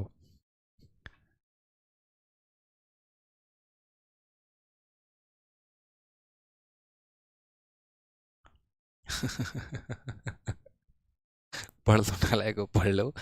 ठीक है, 6 अंकों की वह सबसे बड़ी संख्या, नहीं मानोगे, पढ़ोगे नहीं तुम। ठीक है, 6 अंकों की वह सबसे बड़ी संख्या कौन सी है जिसे 16 से, 24 से, 72 से, 84 से प्रत्येक से विभाजित करने पर 15 बचता है? बताओ। बताइए। अब देखिए असल में क्या होता है, हमें यहाँ पर क्या पता करना है? तो सबसे बड़ी संख्या पता करनी है। हमें यहाँ पर सबसे बड़ी संख्या पता करनी है। जिस संख्या को हम 16 से, 24 से, 72 से या 84 से किसी से भी हम भाग करें, हमारा मेरे भाई आना कितना चाहिए? तो 15 हमारा बचत होना चाहिए। ठीक है, कितना बचना चाहिए मेरे भाई? तो 15। सबसे पहले जो यहाँ तुक्केबाज लोग हैं उनके लिए एक फ़ायदा है और उनके लिए फ़ायदा यहाँ पर क्या है कि दो ऑप्शन को तो वो यहीं पर उड़ा सकते हैं। कैसे उड़ा सकते हैं? तो समझिए, जिस संख्या को आप 72 से डिवाइड करेंगे और 72 से डिवाइड करने के बाद भी 15 रिमाइंडर बचेगा, तो दुनिया की कोई भी ऐसी संख्या जो 9 हो या 9 का मल्टीपल हो, जैसे कि अगर किसी संख्या को 9 से भाग करने पे एक रिमाइंडर आता है, अगर किसी संख्या को 9 से भाग करने पे एक रिमाइंडर आता है, तो 9 के किसी भी मल्टीपल से भाग करने पे उतना ही रिमाइंडर आएगा। 18 से भी भाग करोगे तो भी एक ही रिमाइंडर आएगा, 27 से भी भाग करोगे तो भी एक ही रिमाइंडर आएगा, 36 से भी भाग करोगे तो भी एक रिमाइंडर आएगा। या हम इसका उल्टा भी कह सकते हैं कि जो संख्या 36 से भाग करते हैं तो एक रिमाइंडर आता है, तो उसे 9 से भी भाग करने पे रिमाइंडर कितना आएगा? एक ही आएगा। या ऐसा भी कह सकते हैं कि उसका डिजिटल सम एक होगा। ठीक है, तो जैसे कोई संख्या है 72 और 72 से भाग करने पे रिमाइंडर हमारा 15 आ रहा है, तो यानी 9 से भी भाग करने पे कितना आएगा? 15, या उस संख्या का डिजिटल सम भी 15 होगा। यहाँ 109 से सारे के सारे ये भी भाग, ये भी भाग, ये भी भाग, ये भी भाग, 8 और 1 ये 9 भाग, यानी ये पूरा भाग हो जाएगा, लेकिन 15 नहीं बचेगा, तो ये आंसर नहीं हो सकता है। उसी तरीके से ये भी 9 से कट गया, ये भी 9 से कट गया, ये भी कट गया, ये भी कट गया, 6 और 3 ये भी 9 से कट गए, यानी यहाँ भी कुछ भी रिमाइंडर नहीं बच रहा है, तो ये भी आंसर नहीं हो सकता है। ठीक है, अब हमारे बच जाते हैं यहाँ पर ऑप्शन नंबर बी और ऑप्शन नंबर हमारा डी। 9 से ये चारों के चारों कट गए। ठीक है, और 9 का 5 गुना 45 होता है, यहाँ रिमाइंडर कितना बच रहा है? 6 बच रहा है, यानी ये भी आंसर हमारा नहीं होगा। तो एक ही आंसर होगा और वो होगा हमारा ऑप्शन नंबर डी मेरे भाई। ठीक है, आप यहाँ पर देखो ना, 72 से भाग करना, अच्छा एक मिनट रुक जाओ, नहीं नहीं नहीं नहीं नहीं, रुक जाओ रुक जाओ, 6 आंसर होगा। ऑप्शन नंबर बी भी हो सकता है, ऑप्शन नंबर डी भी हो सकता है, दोनों हो सकता है। कैसे होगा हम आपको बताते हैं। 72 से भाग करने पे 15 बच रहा है, तो यानी 9 से भाग करने पर भी 15 बचेगा, यानी मुझे 15 को किससे भाग करना होगा, तो 15 को मुझे 9 से भाग करना होगा, तो रिमाइंडर मेरा कितना आ जाएगा, 6 आ जाएगा। यानी मेरा वही आंसर होगा करेक्ट ऑप्शन जिसका रिमाइंडर 6 आएगा। यहाँ पर ये सारे के सारे 9 से कट जाएंगे, 9 का 5 गुना 45, यहाँ भी रिमाइंडर 6 आ रहा है। ये भी सारे 9 से कट जाएंगे, 9 कम 9 6 यहाँ भी आ रहा है। ऑप्शन नंबर बी भी हो सकता है, ऑप्शन नंबर डी भी हो सकता है। लेकिन क्वेश्चन में हमसे यहाँ पर क्या पूछा गया है, 6 अंकों की सबसे बड़ी संख्या।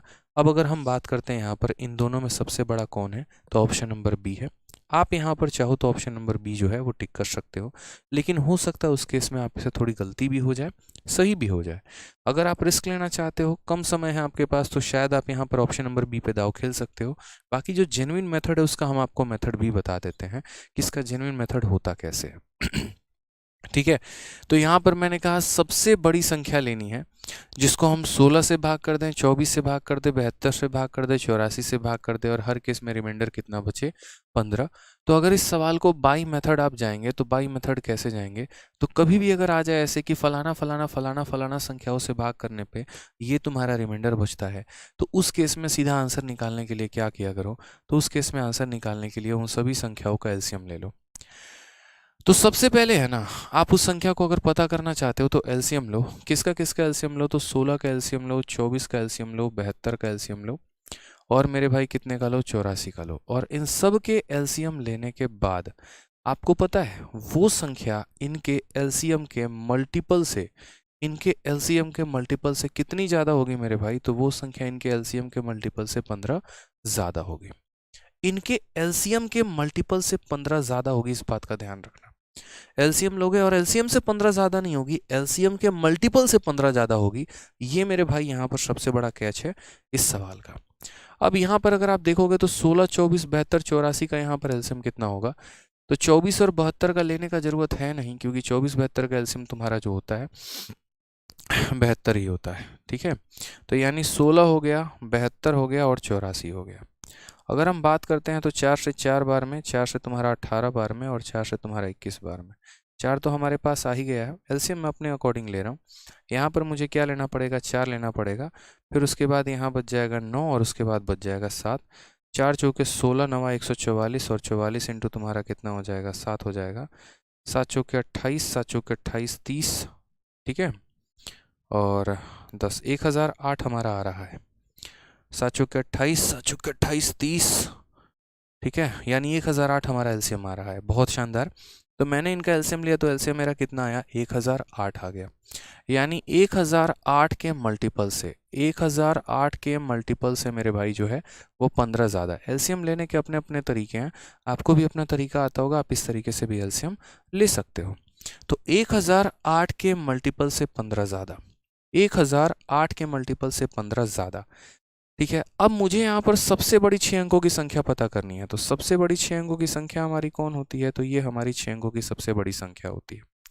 ठीक है, मुझे नहीं समझ में आ रहा है कि मैं यहाँ के एक जगह पे क्या रखूँ, के एक जगह पे मैं 1 रखूँ, 2 रखूँ, 3 रखूँ, 4 रखूँ, 5 रखूँ, तो मैं यहाँ पर क्या रखूँ मेरे भाई। तो उस केस में मैं यहाँ बोलूँगा कि भाई जो सबसे बड़ी 6 अंकों की संख्या है ना, उसको एक बार 1008 से भाग करके देख लो, तुम्हें पता चल जाएगा कि तुम्हें रखना क्या है। ठीक है, समझ में आ गया मेरे भाई बात को यहाँ पे।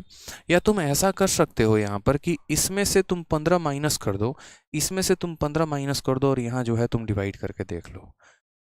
ठीक है, लास्ट में जो रिमाइंडर बचेगा वो मेरे भाई देख लेना। तो इसमें से तुम क्या कर दो, 15 माइनस कर दो, 99 से 15 माइनस कर दिया तो कितना आ गया, 84 आ गया। और अब इससे भाग करके देखो, 1008 से पहली बार तुम 8 बार में, अगर 9 बार में करते हो तो ये लो मेरे भाई पहले 9 बार में, तो कितना हो जाएगा, 90, 9 72, इतना हो जाएगा मेरे भाई। 9 से 2 7, 9 से 7 2, यहाँ तुम्हारा 9 हो जाएगा 8 बार में। ठीक है, क्योंकि ये खत्म। फिर तुम 9 बार में अगर जाओगे तो वापस से तुम्हें 9072 मिलने वाला है। 8 से 2 6 खत्म, ये खत्म, 2 खत्म, और तुम्हारा कितना आ जाएगा मेरे भाई, तो यहाँ 24 आ जाएगा। 1008 का 2 गुना कितनी होता है, तो बोलोगे सर 2000 कितना हो जाएगा, 2016 हो जाएगा। 14 से 6 गया तुम्हारा 8, 5 से 1 4 गया 48। अब यहाँ पर क्या करोगे, कितना आंसर तुम्हारा आने वाला है, तो आपने कहा सर 48 हमारा रिमाइंडर बच गया। कितना रिमाइंडर हमारा बच गया, 48 हमारा रिमाइंडर बच गया मेरे भाई। अब अगर 48 हमारा रिमाइंडर बच गया तो हम आंसर कैसे देंगे, तो आंसर देने के लिए हम यहाँ पर सीधा सीधा हिसाब किताब लगाएंगे, जो संख्या बची है उसमें से हम 48 जो है वो घटा देंगे। 48 ही बची है ना, सही तो लिखा है।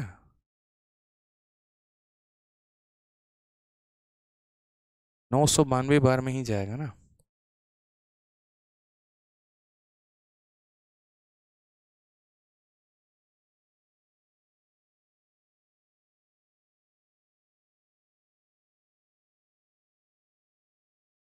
नहीं नहीं, एक छोटा सा मिस्टेक हो गया। ठीक है, हाँ सही तो है हमारा, 48 रिमाइंडर बच रहा है ना। ठीक है, राइट है, कोई दिक्कत की बात नहीं है। अब यहाँ पर जो हम आंसर देंगे वो यहाँ पर हम आंसर कैसे देंगे मैं आपको बता रहा हूँ। ठीक है। अब यहाँ पर जो आंसर देंगे वो क्या देंगे, तो बोलोगे सर आपकी 6 अंकों की सबसे बड़ी संख्या क्या थी, तो 6 अंकों की सबसे बड़ी संख्या हमारी ये थी, और ये 48 रिमाइंडर बच रहा है। यानी अगर मैं इस रिमाइंडर में से यहाँ पर इसे 48 में से 48 माइनस कर दूँ, तो फाइनली जो मेरा आंसर आ जाएगा वो हमारा कितना आ जाएगा सर, तो फाइनली जो मेरा आंसर आ जाएगा वो मेरा ये आंसर आ जाएगा। और यही वो 6 अंकों की सबसे बड़ी संख्या होगी जो हमारी फलानी फलानी फलानी फलानी संख्याओं से भाग करने पे 15 हमारा रिमाइंडर देने वाली है। ठीक है, तो करेक्ट ऑप्शन कितना हो जाएगा, बी। अब जैसे मैं आपको यहाँ क्या कहना चाहता हूँ, सुनो मेरी बात को पहले समझो। ठीक है, बहुत बच्चे इतना देखते भाग जाते हैं, हमसे नहीं होगा, मेरे बस की बात नहीं है, ऐसा नहीं है। बस 100 मिनट सुन लो मेरी बात पहले। पहला पॉइंट यहाँ पर बेसिक मेथड से जाए कैसे, तो बेसिक मेथड से आप इनका एलसीएम लीजिए, इनके मल्टीपल से 15 ज़्यादा करिए, यानी आपका आंसर इनके मल्टीपल से 15 ज़्यादा होना चाहिए। या तो बाद में 15 घटाओगे, मैं बोलता हूँ शुरू में ही 15 घटा दो, तो शुरू में ही 15 घटा दोगे ना तो तुम्हारा रिमाइंडर आ जाएगा। जो भी रिमाइंडर आएगा उसको मूल संख्या में से, यानी 6 अंकों की सबसे बड़ी संख्या में से घटा देना, आंसर आ जाएगा। एक ये तरीका। और दूसरा तरीका मैं दोबारा से इस पे समय दे रहा हूँ, दूसरा तरीका जो मैंने शुरू में बताया था कि कैसे सवालों में कभी भी ढूंढा करो 3 को, 6 को और 9 को। दोबारा से बोल रहा हूँ, 3 को ढूंढा करो, 6 को ढूंढा करो, 9 को ढूंढा करो, इस तरीके के कुछ उटपटांग चीज़ें ढूंढा करो जिससे तुम्हारा सवाल जल्दी बन जाए। जैसे मैं यहाँ पर क्या था, तो मैंने यहाँ पर देखा 16 भी दिया गया है, 24 भी दिया गया है, 72 भी दिया गया, 84 भी दिया गया है। जब 9 मुझे मिल जाता है ना, मैं तुरंत उसको पकड़ के अपने पास रख लूंगा। जो संख्या 72 से कटने के बाद भी 15 रिमाइंडर दे रही है, तो पक्का मेरे भाई उसका डिजिटल सम 9 होगा, क्योंकि 72 का मतलब होता है 9। ठीक है, यानी उसका डिजिटल सम कितना आना चाहिए, तो उसका डिजिटल सम मेरे भाई 6 आना चाहिए। उसका डिजिटल सम कितना आना चाहिए, 6 आना चाहिए। या मैं ऐसे भी कह सकता हूं कि 72 से भाग करने पे 15 रिमाइंडर है, तो 9 से भी भाग करने पे 15 रिमाइंडर होगा, या 9 के किसी भी मल्टीपल से भाग करने पे 15। ये 9 से पूरा कट जा रहा है, ये 9 से पूरा कट जा रहा है, ये दोनों हो नहीं सकते। यही दोनों ऑप्शन ऐसे थे जो 9 से भाग करने पे 6 रिमाइंडर दे रहा है, एक ऑप्शन नंबर बी और एक ऑप्शन नंबर डी। हमसे कहा ग्रेटेस्ट नंबर, अब इन दोनों में बड़ा कौन है, तो इन दोनों में बड़ा ऑप्शन नंबर बी है। इसीलिए मैंने कहा था कि ऑप्शन नंबर बी पर आप जो रिस्क है वो ले सकते हैं। हालांकि 99% केस में ये आंसर होगा, 1% में नहीं भी हो सकता है, 1% में हो सकता है ऑप्शन नंबर डी आंसर हो जाए। लेकिन रिस्क लेने की बात है बिना कैलकुलेशन के, तो यहाँ रिस्क लिया जा सकता है बिना सॉल्व किए। ठीक है, आ जाओ, चलो नेक्स्ट क्वेश्चन की बात यहां करते हैं। ये बताओ, रिस्क है तो इश्क है, बिल्कुल मेरे भाई, बहुत सही बात कही आपने। ठीक है, घने आशिक बन रहे हैं आप यहाँ पे, बहुत बढ़िया बाबू। सर भोजपुरी में बोलिए। हाँ, भोजपुरी में एक ही बात बोलेंगे, देखिए बड़े ध्यान से सुनिएगा बाबू लोग। अगर वीडियो तनी के पसंद आता तो बढ़िया से दबा के एकदम वीडियो को लाइक करो, चैनल का सब्सक्राइब करो, और वीडियो का हर जगह दबा के शेयर करो। अब बढ़िया से भौकाल मचाओ लोगिन, बढ़िया से ऑल इंडिया रैंक लेके आओ लोगिन, अथार अपन घर लेके जा लोगिन। ठीक बा, चलो आ जाओ वीडियो का देनी, क्वेश्चन का आंसर बताओ। नहीं, हमारे बच्चे खतरनाक है मैम, जहर है ये। इनके रहते बफरिंग कैसे हो सकता है ये बताओ। नहीं हो सकता बफरिंग इनके रहते हैं। ठीक है। चलो आ जाओ, सवाल में देखो क्या कहा है। एक टंकी 6 मीटर लंबी है, 4 मीटर चौड़ी है और इतने मीटर गहराई तक पानी भरा हुआ है। गीले भाग का कुल पृष्ठीय क्षेत्रफल क्या होगा, पूछा जाता है ऐसा सवाल, कैसे बताओगे। ठीक है, तो समझो इस बात को। क्वेश्चन में कहा गया वेट सॉल्यूशन का हमें क्या बताना है, एरिया बताना है। मतलब पता है क्या है। ठीक है, आप लोगों को पढ़ाने में जो मज़ा आता है ना, जो मुझे सुकून मिलता है, ऐसा लगता है ना, नहीं पढ़ाता हूँ यूट्यूब पे, ऐसा लगता है जग सुना सुना लगे। मेरे जीवन में ही गाना चल रहा होता है जब यूट्यूब पे नहीं जाऊँगा, छन से जो टूटे कोई सपना, जग सुना सुना लगे, वही वाली बात है। इस क्वेश्चन को समझाने के लिए I need a box. Box है क्या अपने पास? बॉक्स नहीं है ना? वो देखना, वो बॉक्स है, देना। हाँ खाली है क्या? उसमें कुछ है क्या? ठीक है, लाइए एक बार।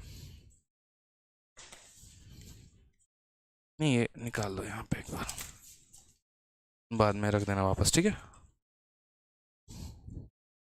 देखिए, मैं आप लोगों के लिए एक बॉक्स लेके आया हूँ इस क्वेश्चन को समझाने के लिए।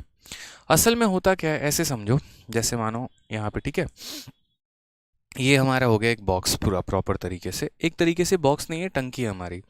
ये एक सिस्टम है, टंकी है, जो हमारा 6 मीटर लंबा है पूरा का पूरा। ये 4 मीटर चौड़ा है। देखो ये क्या हो गई मेरे भाई, ये सामने से लंबाई हो गई, ये साइड वाली क्या हो गई, चौड़ाई हो गई, और ये क्या हो गई, ऊंचाई हो गई। टंकी कितनी बड़ी है इसका विवरण दिया जाएगा आपको, ठीक है, लेकिन आपको उससे कोई फर्क नहीं पड़ता है।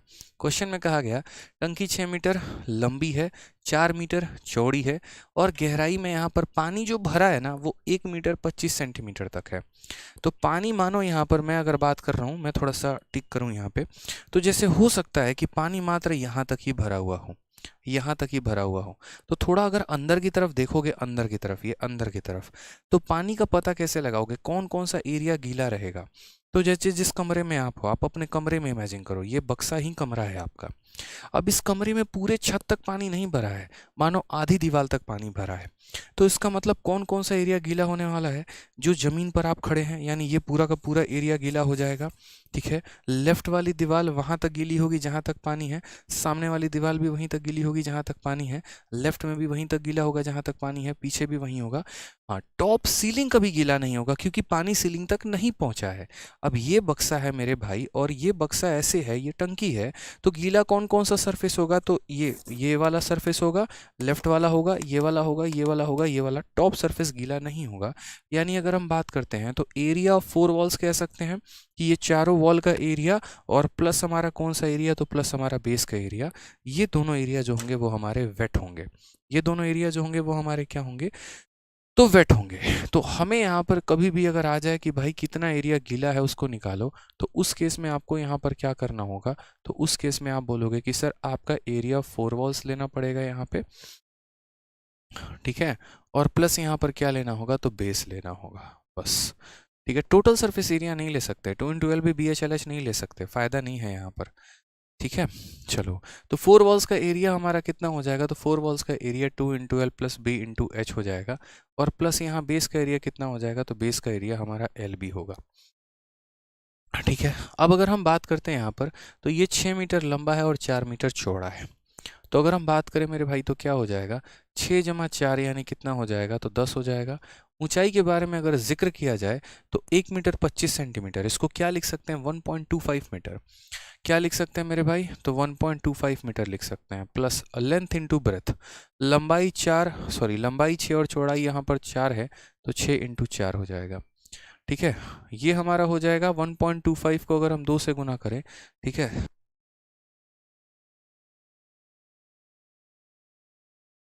ये सबको गुना करोगे तो कितना आ जाएगा? सबको गुना करोगे तो 25 आ जाएगा, और यहाँ तुम्हारा 24 आ जाएगा। कुल मिलाकर कितना हो जाएगा? 49 इज द करेक्ट आंसर। कौन सा ऑप्शन है? तो option number D for Devasena, ठीक है। क्या हो जाएगा? और यहाँ मीटर क्यूब नहीं आएगा ऑप्शन में, ये मीटर स्क्वायर होगा।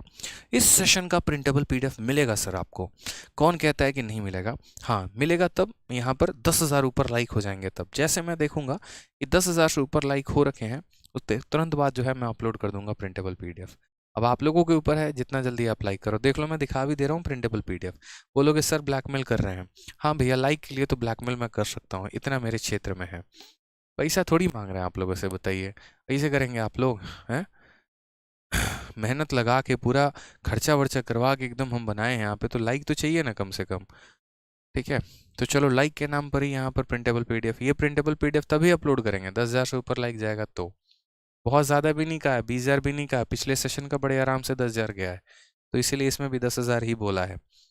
आ जाओ, चलो नेक्स्ट बात करते हैं। यहाँ ये वाला क्वेश्चन बताओ जल्दी से, लॉलीपॉप सवाल एक। tan a की वैल्यू दी गई है और आपसे यहाँ पर sin square a + cot square a + ये पूछा है। यार ये क्वेश्चन है ना, होमवर्क दे रहा हूँ, कर लेना, इसमें कुछ भी नहीं है, ठीक है, इतना मान के चलो। tan a दिया गया, बाकी ये पूछा गया, कर लेना भाई, ये नहीं है। ठीक है, ये बता दो, चलो ये क्वेश्चन बता दो। क्वाड्रेटिक इक्वेशन द्विघात समीकरण अभी रिसेंट में हम पढ़ाए हैं। न्यू बैच कब से स्टार्ट हो रहा है, नया बैच आ रहा है, और सब्र कर लो, कल अनाउंसमेंट है। कल अनाउंसमेंट में आपको सब कुछ बताएंगे कि नया बैच कितने तारीख को आ रहा है, कब आ रहा है, कैसे आ रहा है। और जो भी बच्चे नया बैच लेना चाहते हैं वो सब्र रखे कल शाम तक के अनाउंसमेंट के लिए। अभी नया बैच लेने की ज़रूरत नहीं है, कल के अनाउंसमेंट देखने के बाद जो है आप यहाँ पर नया बैच ले सकते हैं। ठीक है, बताओ भाई।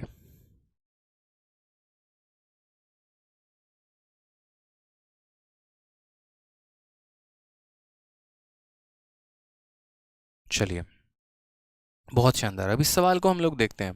क्वेश्चन में क्या कहा गया, यदि अल्फा और बीटा द्विघात समीकरण के मूल हैं जिसमें अल्फा माइनस बीटा की वैल्यू 8 है, तो अल्फा माइनस बीटा की वैल्यू 8 है, तो डैश का घनात्मक मान क्या है। यहाँ पर हिंदी में एक छोटा सा पार्ट मिसिंग है, और वो यहाँ पर है कि के का घनात्मक मान क्या है, के का जो पॉजिटिव मान है वो हमारा क्या है।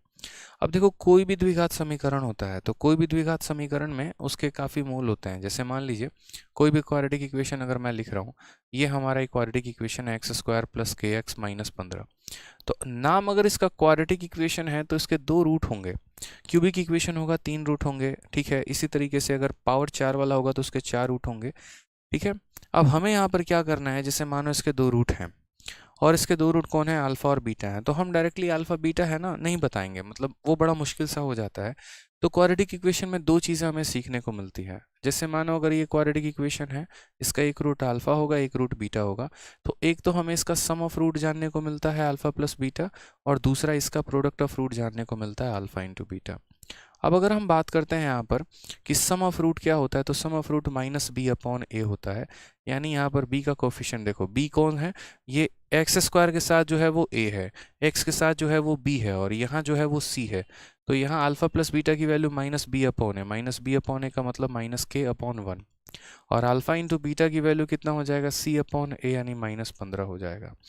अल्फा प्लस बीटा का मान दिया गया है, अल्फा इंटू बीटा का मान दिया गया है, अल्फा माइनस बीटा का भी मान हमारा दिया गया है, और वो हमारा कितना है, 8 है। और हमसे यहाँ किसका मान पूछा है, के का मान पूछा है। ठीक है, अब एक छोटी सी बात को समझना मेरे भाई, यहाँ पर आप लोग तरीके से मैं बताऊंगा। Alpha plus beta, alpha minus beta के बीच में एक रिलेशन होता है। ये वही रिलेशन है जो ए प्लस बी और ए माइनस बी के बीच में होता है। क्या रिलेशन होता है वो, तो आपको पता है अच्छे तरीके से कि सर ए प्लस बी का जो होल स्क्वायर होता है ना, ए प्लस बी का जो होल स्क्वायर होता है वो बराबर होता है किसके, तो बराबर होता है ए माइनस बी का होल स्क्वायर प्लस 4ab के। ये सर हमारे इसके बराबर होता है। अल्फा प्लस बीटा की बात करें तो माइनस के का स्क्वायर कितना हो जाएगा, तो माइनस के का स्क्वायर के स्क्वायर हो जाएगा। अल्फा माइनस बीटा की वैल्यू 8 है, 8 का स्क्वायर हमारा 64 हो जाएगा। अल्फा बीटा की वैल्यू माइनस 15 है, माइनस 15 का यहाँ 4 गुना कितना हो जाएगा, माइनस 60 हो जाएगा। फर्दर अगर हम बात करते हैं तो के स्क्वायर की वैल्यू हमारी कितनी हो जाएगी, के स्क्वायर की वैल्यू 4 हो जाएगी। जब हम यहाँ सॉल्व करेंगे तो रूट करेंगे दोनों साइड, तो के की वैल्यू प्लस माइनस 2 आएगा। हमें यहाँ पर कौन सा वैल्यू बताना है, मात्र पॉजिटिव वैल्यू, इसीलिए के का आंसर हम क्या करेंगे, +2 करेंगे, ना कि -2 करेंगे। ठीक है, तो ये एक द्विघात समीकरण था। Sum of root product of root हमने खुद से निकाला है, डिफरेंस इन्होंने दिया गया था, रिलेशन निकाल के हमने यहाँ पर के की वैल्यू बता दी भाई। ठीक है, आ जाओ। चलो, एक क्वेश्चन यहाँ पर ज्योमेट्री का, ये बताओ, चलो बताओ इस सवाल को, इसका आंसर क्या होगा।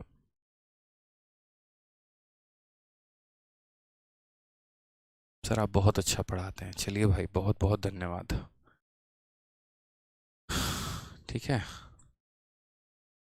सर, आपकी वजह से मैथ्स में काफ़ी स्कोर बढ़ गया है। चलिए, मन लगा के मेहनत करते रहो यार। ठीक है, ऐसे ही मन लगा के मेहनत करोगी तो बहुत चीज़ें, मतलब बहुत आगे जाना है। अभी तो मुझे लगता है जीवन में कुछ सफलताएं प्राप्त ही नहीं की हैं।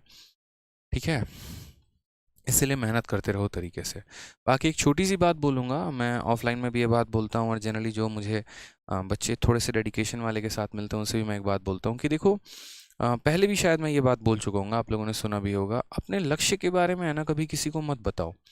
ठीक है, आपकी परछाई तक को भी पता नहीं होनी चाहिए कि आपका अगला कदम क्या होने वाला है। आप अपनी मेहनत खामोशी से करिए, मेहनत तरीके से करिए, अच्छे से करिए, ठीक है। किसी को कुछ मत बताइए कि आप क्या करने वाले हैं, आपकी है ना सफलता एक दिन शोर मचाएगी, बस इस बात का ध्यान रखिएगा। ये अपने आप में बहुत गहरी बात है।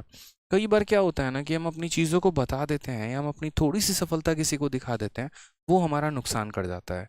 आपके एक मॉक में 120 की जगह पर 150 नंबर आए नहीं, पूरा पीजी में ढिंडोरा पीटना शुरू कर दिया आपने, दोस्तों को बताना शुरू कर दिया। अब मेरे भाई, जो आपका कंपटीटर है, जो आपसे कंपटीशन लड़ा रहा है, ठीक है, आपके मतलब एक तरीके से पेपर में आपसे उससे ज़्यादा नंबर आ रहे हैं, तो वो आपके स्कोर को जान के खुश होगा या दुखी होगा, पहले ये बताओ। तो आप यहाँ खुशी खुशी जाके एकदम बता देते हो, और फिर उसके बाद भाई साहब उसके स्टेप ऐसे होते हैं, अगर वो आपसे ईर्ष्या कर रहा है तो आपसे कट आउट होना शुरू हो जाएगा।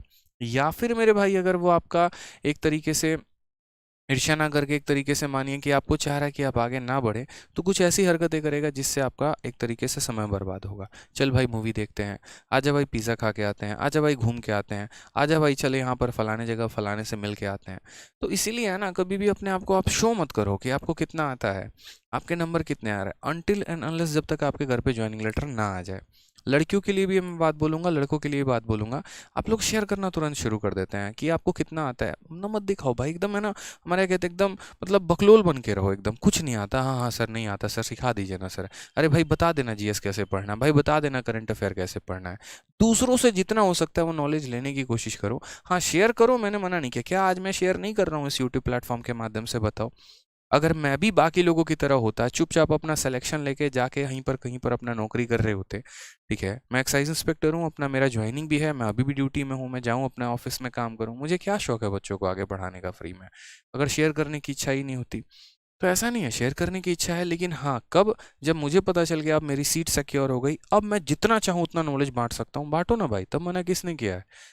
सिलेक्शन होने के बाद खोल लेना यूट्यूब चैनल, बताते रहना लोगों को कौन सी किताब से पढ़ना है, कैसे पढ़ना है, गाइड करना ना तरीके से। बट अभी कुछ भी नहीं, अभी अपने आप को बनाने पर वैल्यू करो। एक चीज जीवन में मैंने सीखी थी भाई, ठीक है, अभी आप किसी को कितना भी बताने भी चले जाओगे ना, घंटा कोई आपकी कदर नहीं करने वाला है, ठीक है।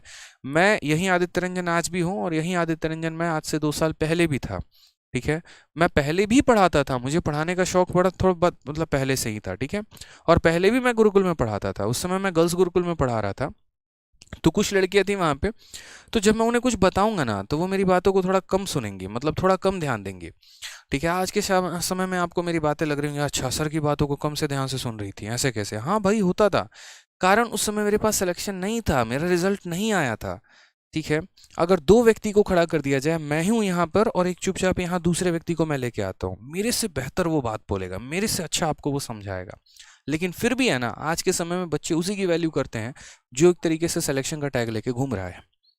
मैं ऑनेस्टली ये बात बता रहा हूँ, दुनिया भी आपको तभी सुनेगी, आपके बात पर ताली तभी बजाएगी ना, जब आपने कामयाबी हासिल की होगी। जो कामयाब नहीं होता उसकी कोई कदर नहीं करता है मेरे भाई, कोई नहीं कदर करता है। तो इसीलिए पहले अपने आप को बनाने पर फोकस करो, उसके बाद आप जो बोलोगे ना सही लगेगा। नहीं तो आज के समय में इतने लोग बकैती कर रहे हैं यूट्यूब पर आके, ठीक है, शुक्र मनाओ वो सिलेक्टेड है, नहीं तो सिलेक्टेड नहीं होते तो बच्चे यहाँ पर जो है ना क्या ही बोलते हैं उनको मुझे ही नहीं पता होता।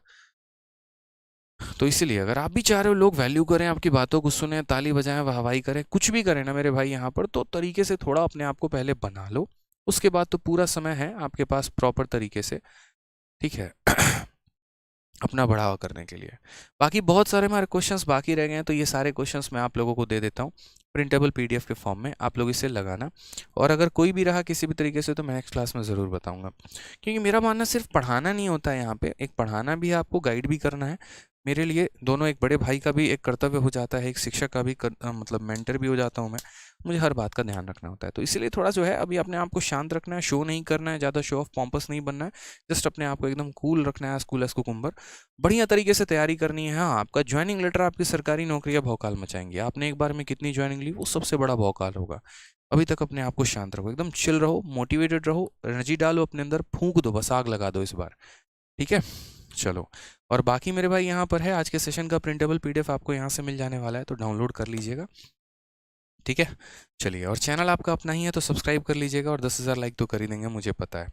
बाकी अभी अगर किसी भी स्टूडेंट को कोई भी बैच मतलब अगर मैथ्स का पढ़ना हो एप्लीकेशन से, किसी भी एग्ज़ाम के लिए पढ़ना हो, एसएससी, बैंकिंग, रेलवे, किसी भी एग्ज़ाम के लिए, तो सिंगल बैच है मैथ्स वीओडी बैच। धीरे धीरे मैंने इसके काफ़ी टॉपिक्स को अपडेट कर दिया है, और काफ़ी टॉपिक्स और भी अपडेट टाइम टू टाइम होते रहेंगे यहाँ पे। कंप्लीट मैथ है इसके अंदर, कंप्लीट मैथ मतलब कंप्लीट अरिथमेटिक, कंप्लीट एडवांस, और आपका कंप्लीट डीआई और कैलकुलेशन, प्रोबेबिलिटी, स्टैटिस्टिक्स सब कुछ है। और लाइफ टाइम वैलिडिटी भी है यहाँ पे कि आज नहीं कल नहीं, ये रिचार्ज कभी ख़त्म नहीं होगा। मोबाइल का रिचार्ज 2 महीने में ख़त्म हो जाता है, ये कभी ख़त्म नहीं होगा, मात्र 700 रुपये में। ठीक है, तो यहाँ पर जो है बढ़िया तरीके से किसी को भी किसी भी एग्ज़ाम के लिए कम समय में तैयारी करना है, इस रिकॉर्डेड बैच को आरजी विक्रमजीत एप्लीकेशन से ले सकते हैं और तैयारी कर सकते हैं। उसके लिए आपके ये 2 इंक्वायरी नंबर हैं, इस पर आप बात कर सकते हैं। ठीक है, बाकी नया बैच और कॉम्बो बैच के बारे में नहीं बताऊंगा, वो आपको कल के अनाउंसमेंट में मिल जाएगा, तो कल के अनाउंसमेंट का वेट करें। ठीक है भाई। चलो, तो खुश रहो, मस्त रहो, ध्यान रखो अपना भी उनका भी, और बढ़िया तरीके से मेरे भाई पढ़ते रहो। ठीक है, यकीन करो जो आपके अंदर ताकत है ना, वो किसी के अंदर नहीं है, और जो आप कर सकते हो कोई नहीं कर सकता है। अपनी क्षमता को पहचानो और उस पर काम करना शुरू करो मेरे भाई। ठीक है, all the best, love you all, take care, bye.